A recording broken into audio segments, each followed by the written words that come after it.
What's going on, everybody? Welcome to another exciting episode of Meet the. I'm Troy Rawlings, and today we got the music fan first, the crooner, soul soul man, singer, Grammy-nominated artist, songwriter, musician. Uh, Boy used to rap, kind of do some freestyle. You know, Oh, I'm gonna let him take it away. Give it up for Mr. Eric Roberson. I appreciate it, Troy, man. Thank you. What a great introduction. I like that. Break dancer, house painter, whatever I need to do. You know what I Uh, mean? is Point that blank. art behind you yours? Just checking. No, that's my boy Concept. With Concept, he did it. This I'm sitting in my wife's office actually. So, Oh, nice, so nice, yeah, this is a painting I got for her. As a gift not too long ago. nice. Well, he as I mentioned, we chatted a little bit, and anybody that's been following me from once we started, probably like it's weird. I feel like I just told him, I feel like at least the past 16 years, your music Yeah. has been somewhere in the midst of what we did as far as the internet radio thing. And pushing it and the love and I'm pushing love and ain't nobody pushing love music. I know a lot of crooners out there. Sorry, Tank and Tyrese and all y'all. But Hero been doing a little different for a while. Yeah. And even with the house music scene. So I'm a Tarantino a little bit. Let's go to the beginning. Where are you originally from? Originally and born and raised and still live in Jersey, man. I'm from North Jersey, but I live in South Jersey now. Nice. And I don't know why we always felt like you did a lot of, maybe because you did a lot of heavy hitting shows in the DC, the DMV area. Oh, Yeah. but you're Howard Went University grad. went to Howard, yeah, HU, So yeah, so of course I spent a substantial amount of time in my life. My career really started in DC. The first time I ever got played on the radio was WHUR and stuff like that. So yeah, DC. I mean, I'm adopted in a couple of cities. Not from Philly, but I don't correct anybody if they ever say Philly zone. I'm not from DC, but I don't correct anybody if they say DC zone. You know what I DC mean? But zone. yeah, I spent a lot of time in both areas, so it's all love there. Now you said how long? Well, let's go all the back. When did you all the way back? When did you first start singing? When did you realize that you had a voice? First time a little girl might have said, "Ah, wait, is that?" And I started first time I sang in church was 7 years old, but I think it was more of like that's what we just did. I don't think it was anything different. It wasn't until I probably got in my teenage years, and it was really when like my parents bought me my first keyboard was when I kind of shifted and started to kind of take notice. Real talk, man. I was around. My dad was a singer. These church giant voices. My older sister, who really was the artistic one in the family, she played in the band. So It probably wasn't till I got to Howard to where I could really size up my skill level. Even though I went there like majoring in musical theater, I was completely committed to music, but I was probably playing catch up, in my opinion, because I really didn't have many peers. I didn't grow up with like a boys and men type singing group in school or or nothing like that. I had friends who sang. We all just kind of kick it, but it wasn't until I got to Howard where I could kind of measure myself and go, okay, I think I may have something here. I mean, and I don't think it was really from a voice standpoint. It might have been from a writing standpoint. I think I'm still always around great singers. You always something you can learn from singing. But I kind of started learning early on, and my pen moved differently, even at a young age. I was always writing poetry and stuff like that. And I think that was immediately to me what really made a difference when I was comparing myself to other people. I was like, man, that person really sings. Oh wow, okay. I thought more people wanted me to write for them. Even when I first got to Howard, I was writing for other people. Mm. And the hip hop. When did the hip hop come into play? Because it explains a lot when I was looking back, and I was like, oh, okay, yeah, a little hip hop background. Maybe that's why he has the influence and being able to transition the improv part of your stage Yeah. performance. It's a big deal. I mean, I grew up. I remember the magical days of when hip hop, for the most part, was starting. I was a little kid, But I remember my boys' older brothers coming home from New York parties. I remember getting flyers. I remember my cousin playing Lottie Dottie for the first time, and me trying. I was, I don't know, 8, 9, trying to play it cool, like I knew what it was. Like, oh, okay, but I was really trying to figure it out. My Uncle Russ playing White Lines and his caddy in Philly, and like what is that? Like What is that? just Right. trying to, just trying to. So I grew up, doing drum beats on the cafeteria table, rhyming. Before I wrote a song, I probably wrote a rap. I had a rap group in the 4th grade called the Junior MCs, and so I probably it was once again, it was just another thing we always did. Right. And then when I kind of got my career going, we would freestyle all through sound check. We'd freestyle on the drive to Baltimore to do a show, like the whole van ride down. We throwing on beats and just rhyming and singing, rhyming, whatever. It wasn't something that we did when our name was called and we got out on stage. And then one day by chance it happened, and then I was kind of like known for it. I really honestly, I believe I've really worked it into a system and kind of really developed it more. But it's something that, something I feel like a lot of artists could do. There's certain things that we try in our dressing rooms, we try in sound check that we don't try in front of our audience. But we're taking risks all the time anyway. For me, we get on stage, whether you're playing guitar or you're singing or whatever, you're taking a chance because whatever you are trying might not work. Right. But when it works, it's life changing. It's everything. It's always remembered, and I'm willing to take that risk, So I think the hip hop shows up in a lot of ways from that way. And it takes me and my friends, and I would talk to certain people.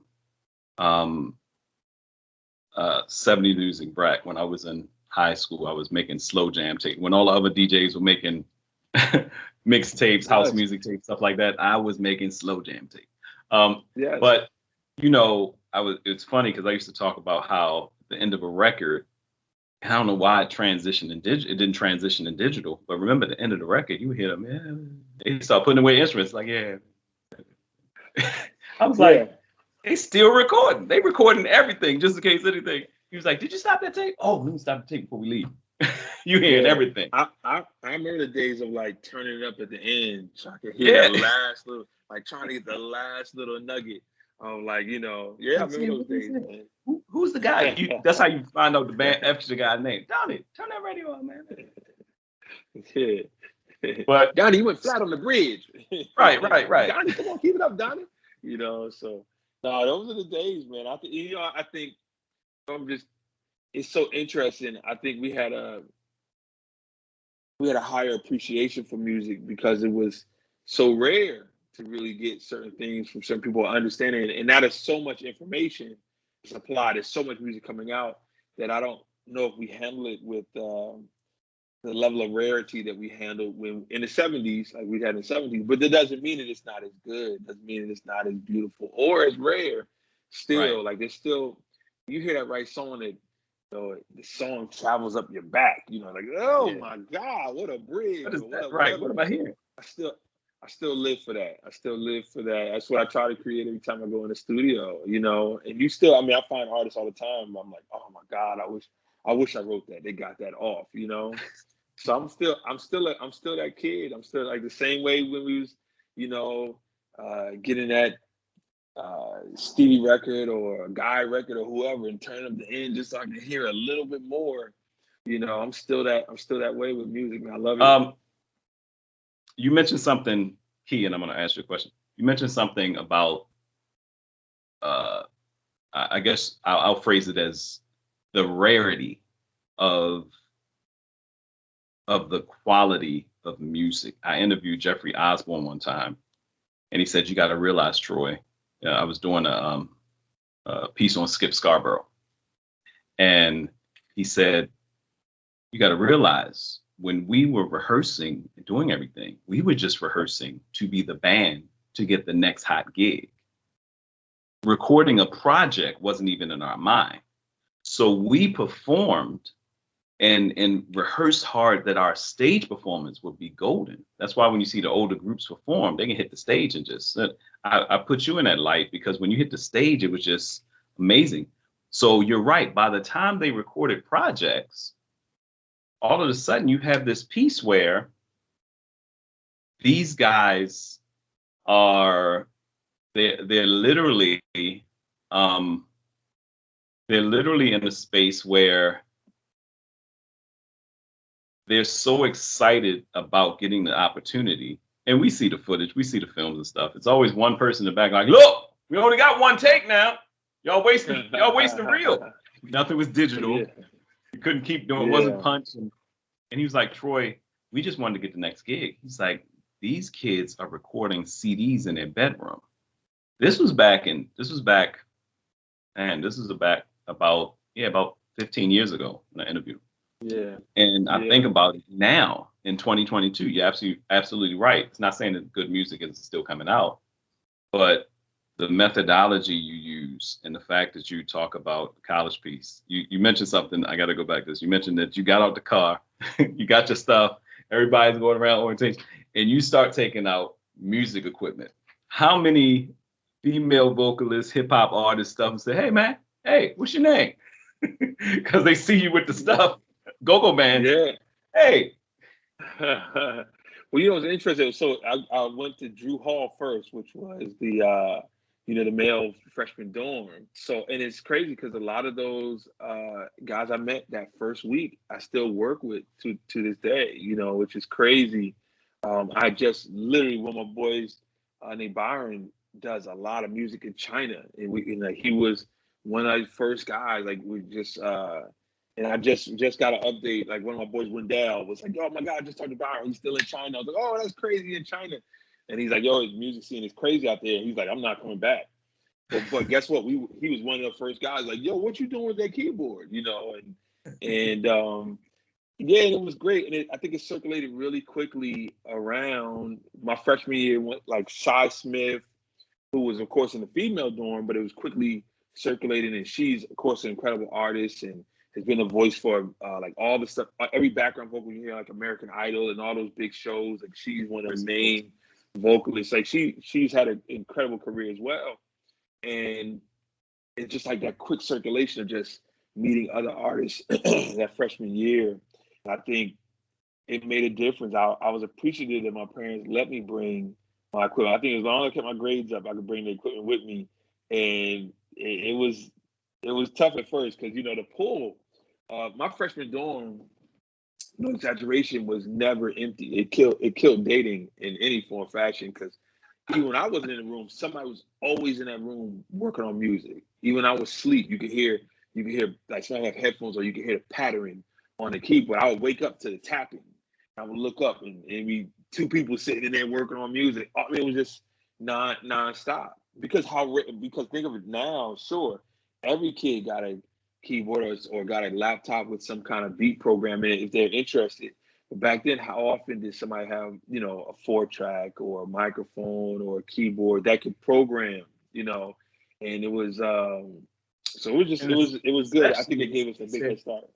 You said you went into college in 94, 93, 94, 94? Well, I went into college in 92. 92. The record deal came in 94. Just to think about that time in music, you talking about, like you said, let alone go-go and hip hop. You talking about Boyz II Men and Jodeci.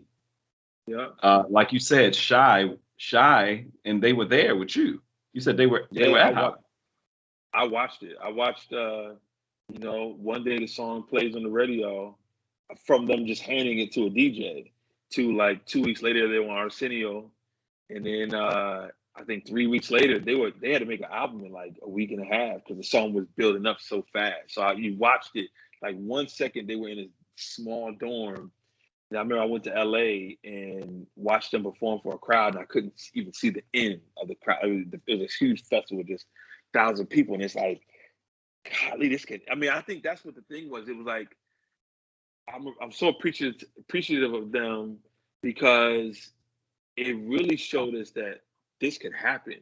And it's bigger than just being like the dope artist at Howard. It was like, you know, we really can make this thing work. Like really, really make this work.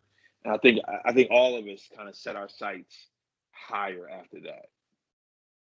And your journey has been, I know I want to hear as much as you can talk about, but I want to hear the depths of it because maybe also because you have such a powerful last name, Roberson. You think about Paul Roberson. When I first heard Eric Roberson, I was like, God damn, is he related to Paul? Are you related to Paul? It's like, you know. No, well, let me tell you what's even crazier. I mean, I've traced it back. If you look at any read of his books, both our families are from Robertsonville, North Carolina.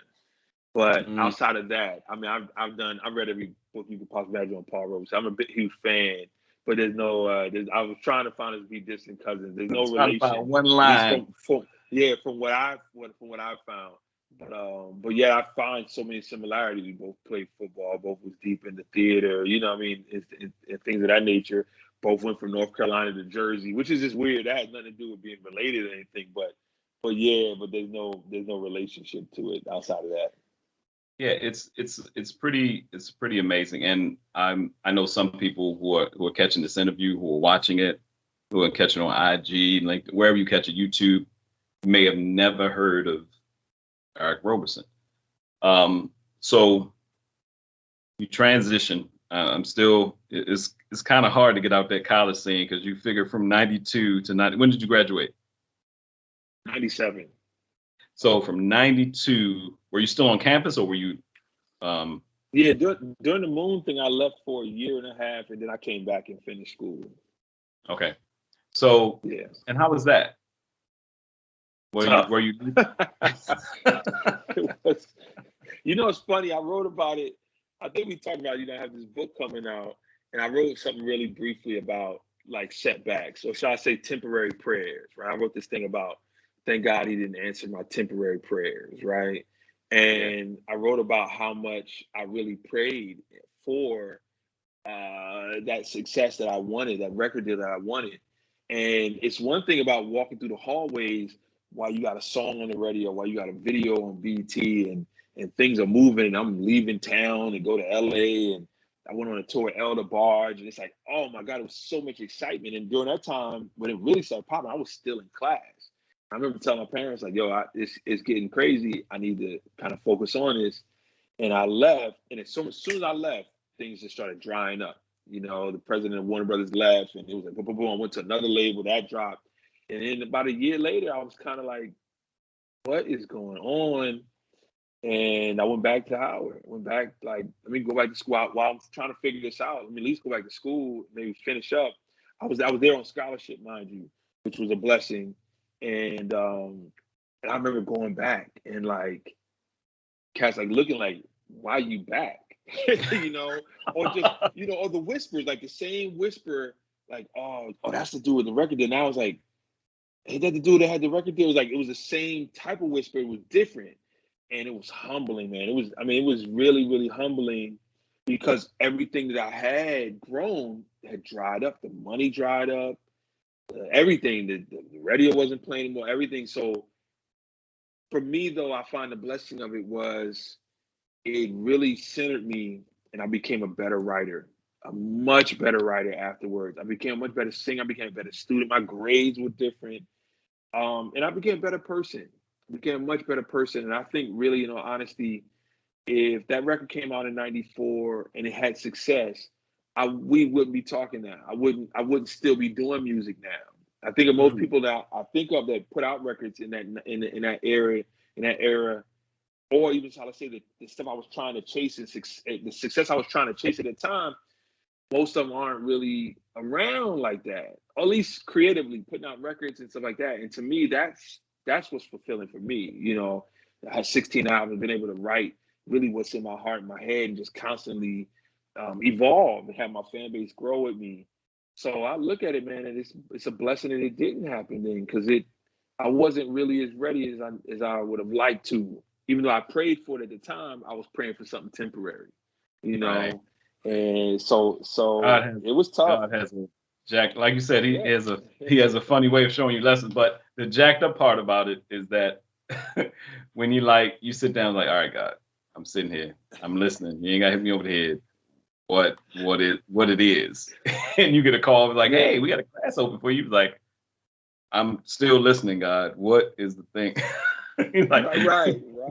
What are you trying to say? You, well, I'm at a point now, man, and I don't look for failure, but when things don't work, I sit up now. Like I want to say, I almost argue. Yeah, I get excited. I get like, because that's where I learn. When something doesn't work, for me, it's not like, it didn't work. Why didn't it work, everyone? It's more of like, all right, what did we learn here? Like, I can learn something, So I look at it differently. Mind you, outside of there's way more things we're dealing with, pandemics and stuff like that. It's way more serious than what I'm speaking of. But just when like projects or things that you might map out and plan, I realize that all that stuff is for a reason. I've had enough things not work to direct me to what is going to work, that now I just trust the process, Right. wholeheartedly. And when something doesn't work, it's like, all right, what can I learn from it? You take your hands off. Like, but where am I supposed to be? Here's an amazing piece. We always talk about creative control, artistic development, and all that stuff. How much of a blessing is it to know that you actually, have you ever had to, or from what I see of your body of work, have you ever felt like there was a project in your 16 that wasn't a part of you? Somebody said, you need to do this, because you've been an independent artist before it was popular. Yeah, never. Every record has been because I felt I had a record. Like, I felt something special. Something gave me goosebumps. So I wanted to share in hopes that it would give somebody else goosebumps. It moved me, so hopefully it'll move somebody else. And that's always been the decision. Lessons, even with the song we have now, I don't know if I was on a trajectory of like, I want to put an album out. We wrote a song one night and it was like, oh, this was different. It was like, whoa, this like hit different. And I think I'm constantly recording. There's never a long period where I'm not recording. What happens is we record till it starts feeling right. So we go a different direction. And of course, with life, with every child, there's been an album. With marriage, it became an album. With travel and life or learning, during the pandemic, I made 2 albums. It's like just in the quietness, you hear stuff. So I've never been well with the heavy project aspect where like you have to do this or we're doing that. I could do it, but it's not necessarily my favorite thing. My favorite thing is always just listening. I sit down and go, what do I hear today? I chase it, and then from there, when I hear it, then the goal is, how do you make it tangible? How do you make it? How do you amplify it more? But that's why, everybody says, why did you do a Christmas album? The people have been asking me to do Christmas albums for the last 12 years. And it's because, okay, I don't know if I could just sit down and be like, I'm going to make a Christmas album. I probably could but it's not what I hear every day, But when I hear it one day, a Christmas album might take 3 days to make, because it's just one day you'll hear it, like, boom, and it's there.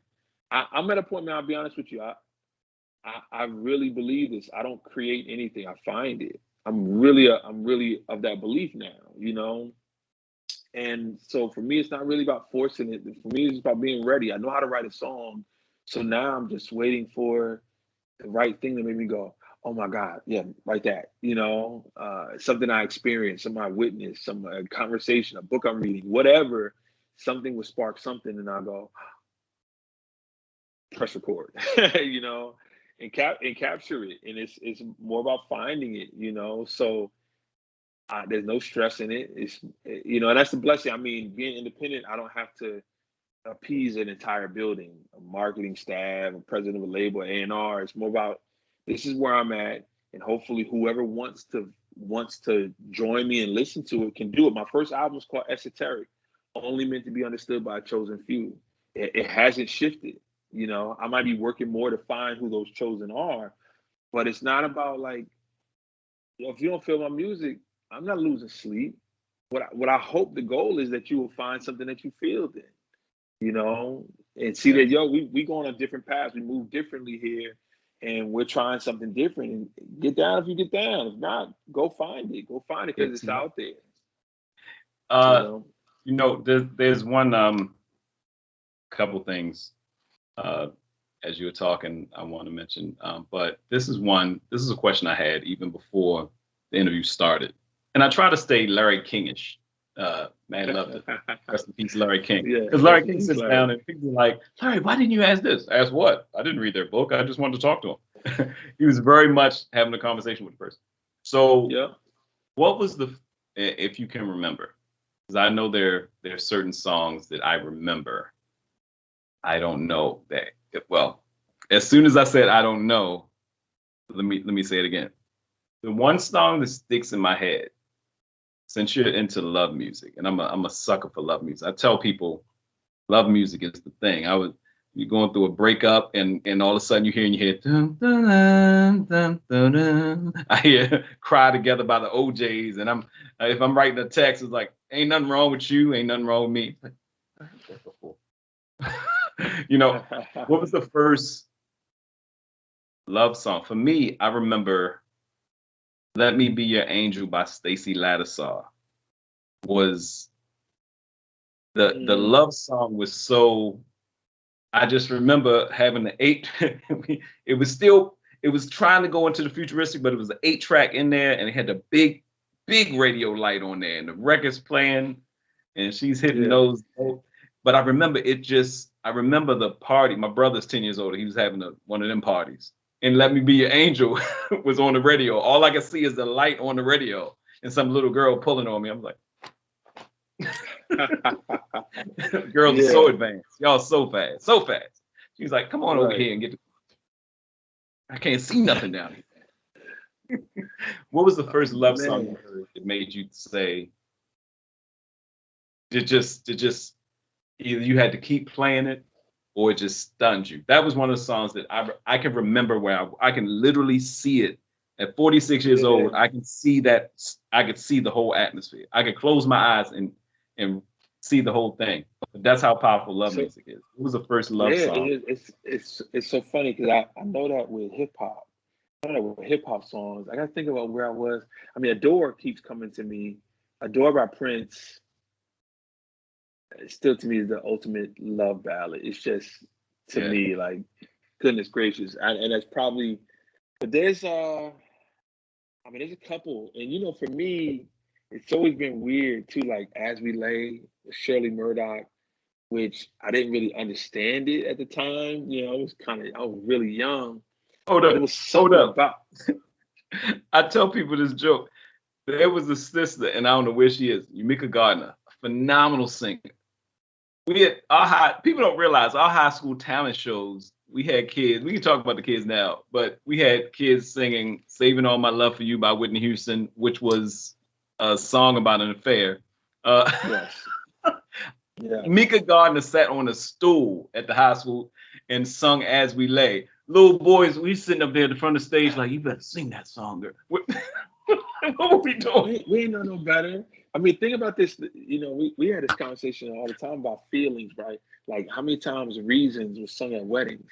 It's like, dude, do you realize "Reasons" what they saying? What they stand. It probably wasn't until recently, and I'm a writer, I really listened to the lyrics of "Saving All My Love to You."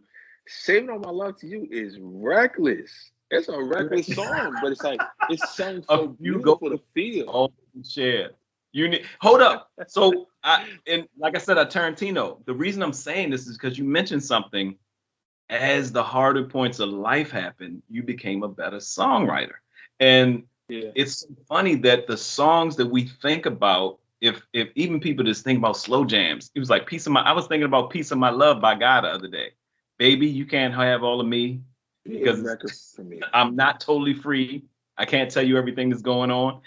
"Piece of My Love" was the love song at the time. And it was like, the guy's like, a piece, just a piece. For me, that song, like "Piece of My Love" doesn't get enough credit because to me it was like, it's almost kind of like a lot of comedians talk about Richard Pryor. By no means am I comparing Guy to Richard Pryor, but what I will tell you is that at the time, even we're similar in age. I didn't know there was this whole other avenue I could write about. So "Piece of My Love" opened up a door for me that made me go, oh, wait a minute. When you think of Jodeci, like, for example, Jodeci was Hard Boys and reckless, but they still sang of like full out commitment till they got a little bit like the second album, a little more reckless. Right, but right. So like I wasn't expecting, and I will say that they weren't the first to have like a raw subject matter like that, but most of that stuff would fly over my head when I was younger. You know what I mean? I was more about the feel of stuff. I didn't really realize what Prince was saying in Darling Nikki till I got older. You know what I'm saying? But when I was as a writer, when Piece of My Love came out, I was like, it opened up a whole nother avenue for me. And that happens with a lot of songs. When I think of Stevie Wonder's Blame It on the Sun, where he didn't necessarily make himself a victim. He said, my heart blames me. Like, I was blaming everything for this going wrong. But when I got quiet, when I got home, I couldn't escape the fact that I messed this up. And it was like, the lessons of like, preach to me. This is crazy. Screaming in the room. So oh, you can do that? You know, you can do that? And so I remember several moments of, oh my God, you can do that I gained.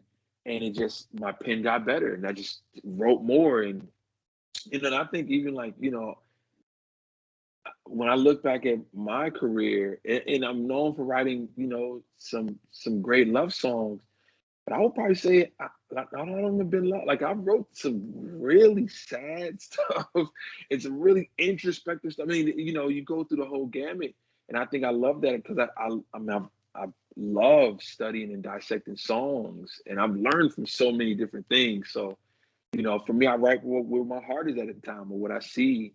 And those songs, like you said, Piece of My Love and Saving All My Love for You, you know, as we lay, I remember just dissecting that. I remember really early on, I think Elder Barge, and just the Barge in general, you know, I remember really studying going, this is different. Why is this song staying on me? It's like I couldn't get rid of it. Like I couldn't shake it. It was like this song just got in my system, you know. And I was like, whatever that is, I want to do more of that, you know.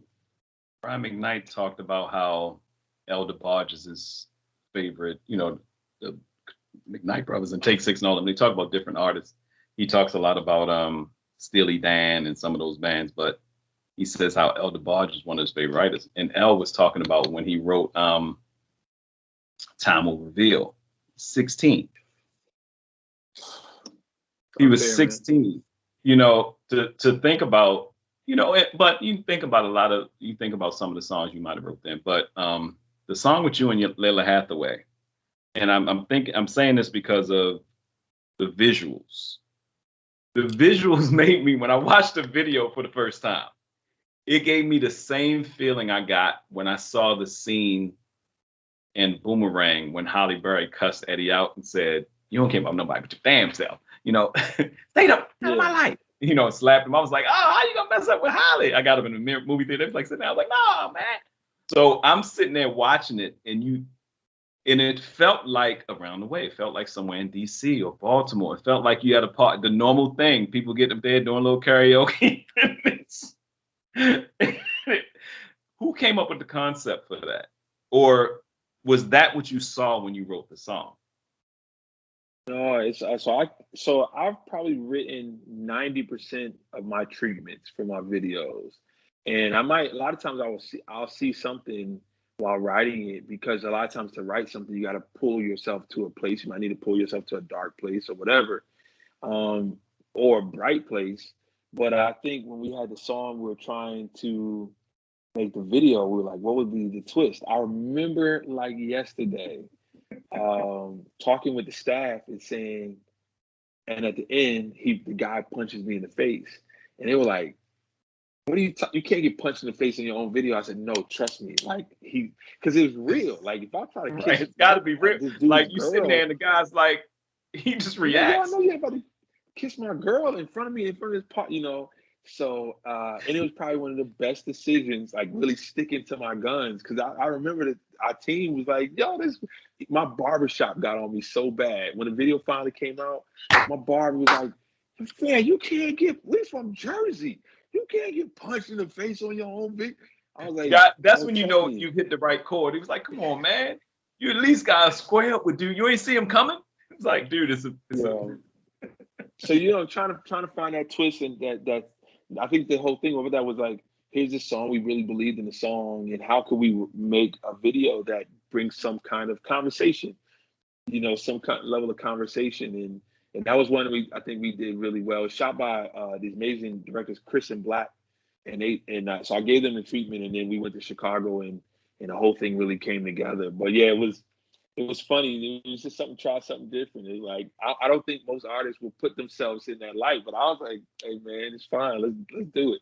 And later was great. Of course, she was down to join in with all the recklessness. So it was cool. Right. I love it. I love it. Go back a little bit. You when I interviewed Will Downing, he mentioned how he was being before his name was ever known. Of course, he was doing background and got a chance to meet Luther, but he talked about the house music scene. He said, I was doing house music. I was the voice on house music. He said I had like 3 or 4 different names with my voice before I, became the artist I am now. And his journey is the same way. He's crafted the music that he wanted to do.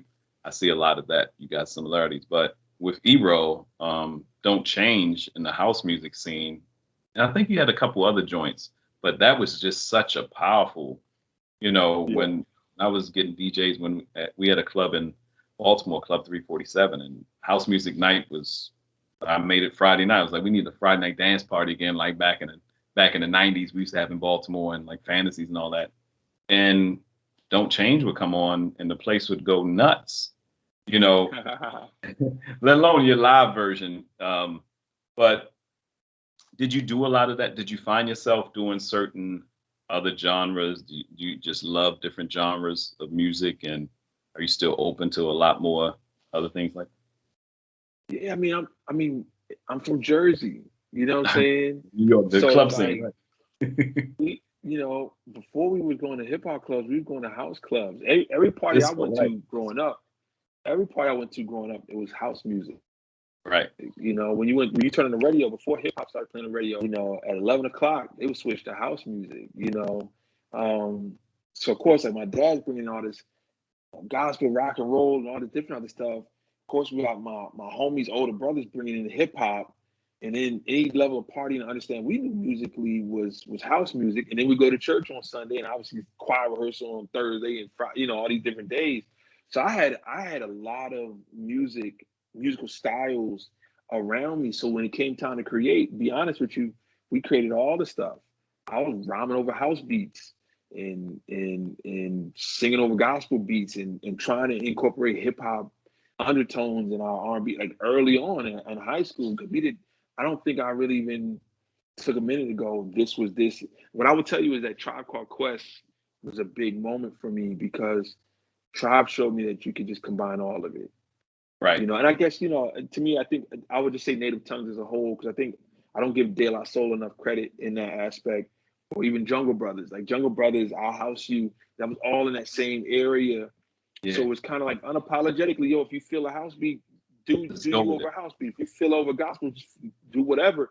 Combine it and just be you over whatever you're combining to make what you hear in your head. So I think Tribe Called Quest gave me the confidence to kind of chase it, even though the industry, to be honest, wasn't ready for that yet. It wasn't till, I think we the first introduction, like say hip hop R&B, was like more Jodeci, Come and Talk to Me, Mary J. Blige, and then came more like us cats who were growing more up listening to Al Green and Aretha, but we still loved hip hop and we were trying to figure out how to combine it. And I think that's kind of where, really like the Jill Scotts and the D'Angelos and the Music Soul Childs, we all came from. The Native Tongue birth, the Neo Soul. It came from that, So, but yeah, I love house music. To this day, I probably will be doing a house music album at some point. It just got, you just got to get. But once again, there's a culture to house music, so I want to make sure that I'm true to that. But even when you go back to Don't Change, the goal was to just write a great song. So I did that with my boy Oshun Day, and we sat down to write. It wasn't like, let's write a dope house song. Let's write a dope song. It just happened to be house music, and it took off one of the biggest records I've ever been a part of.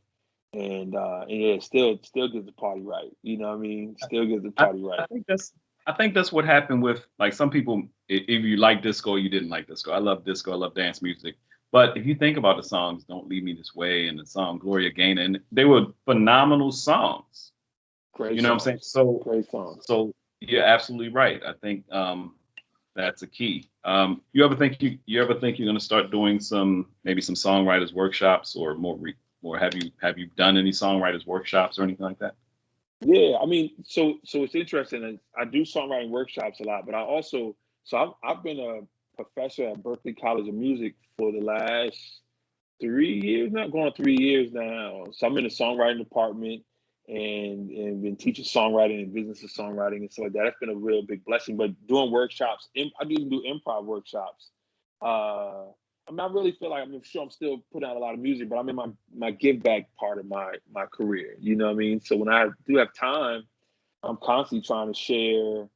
And really, it's interesting because even like teaching songwriting, it's tricky, right? Because I don't want to hold myself to so much a teacher where I have to show you something. Sometimes it's right. Sometimes, a lot of times, the student might play something. I'm like, it's dope. There ain't nothing for me to tell you. Keep going. Because I don't want to, there's no need to dissect that. I think it's all about if it feels right, it's right. So it's not necessarily about showing you how to write a song. There's no right or wrong way to show a song. I'm more trying to strengthen how you write your song. You know what I mean? And then also to be an example that this can really, really work. I think that's one of the things that I looked for. When I was 21 years old, I needed to see that this could happen. That's why Shy was so big for me. Or you watching like a Gordon Chambers, who was such a great songwriter. Right. Andrea Martin, who just unfortunately passed away, but she was such a great example of, wow, this is how you can make a living as a songwriter and this and that. There were great examples that I needed at the time because you're entering this unknown field, this dark hallway. So if I could give insight in that way, I'm always down to do it. Awesome.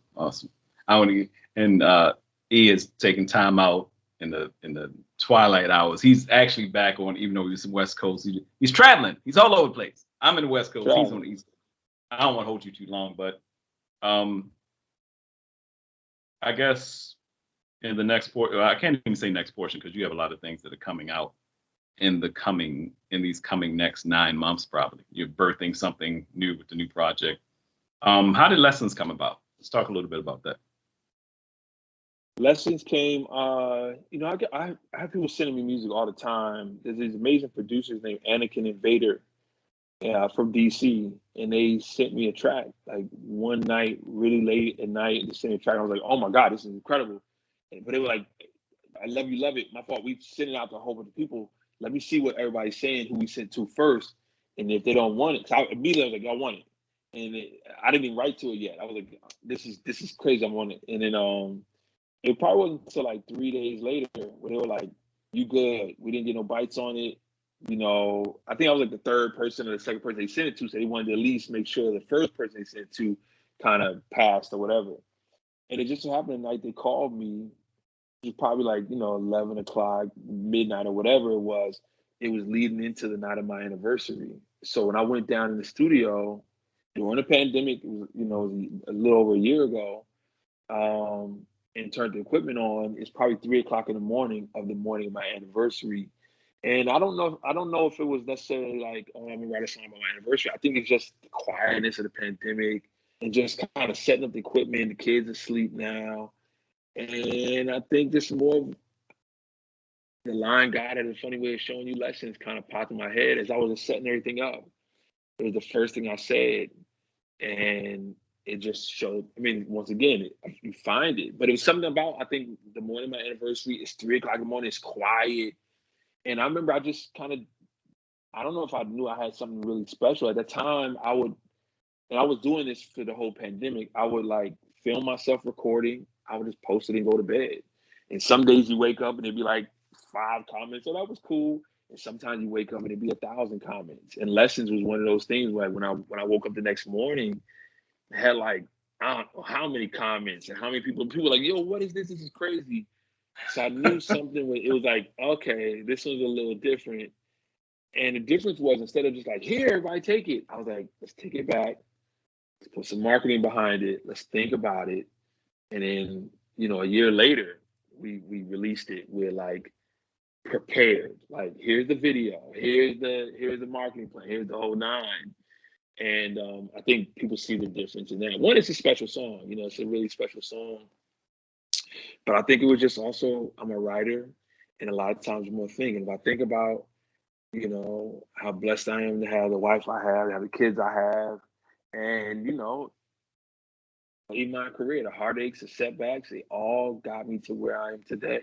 So I wouldn't change not 1 second of it, you know. So I think it showed up in that song. It all showed up in that song. It showed up in that song, and people relate to it that way. And you mentioned something about your friend from college earlier that you met, and he was like, "So what are you doing?" And you still keep touch today. You having a team, like I've known Sweet Locks for years, and how, and this is something people need to hear, I think, especially artists who consider themselves independent or feel like they're alone, feel like whatever. You said something key with lessons. You said, okay, let's take time with this. And a lot of times I think in the days of Spotify and all these other things, and let me put it out there and see, I know a lot of artists who put stuff out there. I was like, dude, so how are you monetizing that? And they're like, oh, I just want to see what the people think. I was like, that was never, it's not a problem, but I think part of the industry has led on to the shortness of attention span. Because some people say, oh, you don't want to put out a whole album, just put out an EP. Well, if some of these hip hop artists can still put out 30 songs, it's not an attention span thing. It's how you're doing it. You know, these hip hop, one thing we can say about the hip hop artists of today, they stay in front of people, good, bad, or indifferent. A lot of times if an artist is doing something, they step back, unless the artist is doing something like Tyrese or Tank, and I'm retiring. Then everybody started looking at him again, and it was like, right. But right. I like what you did with Lessons, and I like how you're doing it now. It's like bringing back to people's memory or showing them something new about love. But how important is your team in your decision-making process? Team is everything. I mean, it's the difference of whether you're going to get something completed or not. And I mean that because it's, you know, for me, we're not always going to agree. We're not always going to be on the same page, but we all got to at least work together to something. And I think that's the great thing about my team is there's plenty of times where they'll say, hey, I think this is going to work. Should we try it? I'm like, shoot your shot. That's one of the things that we say in our meetings all the time. We all say, yo, shoot your shot. Let's try it. Success or fail.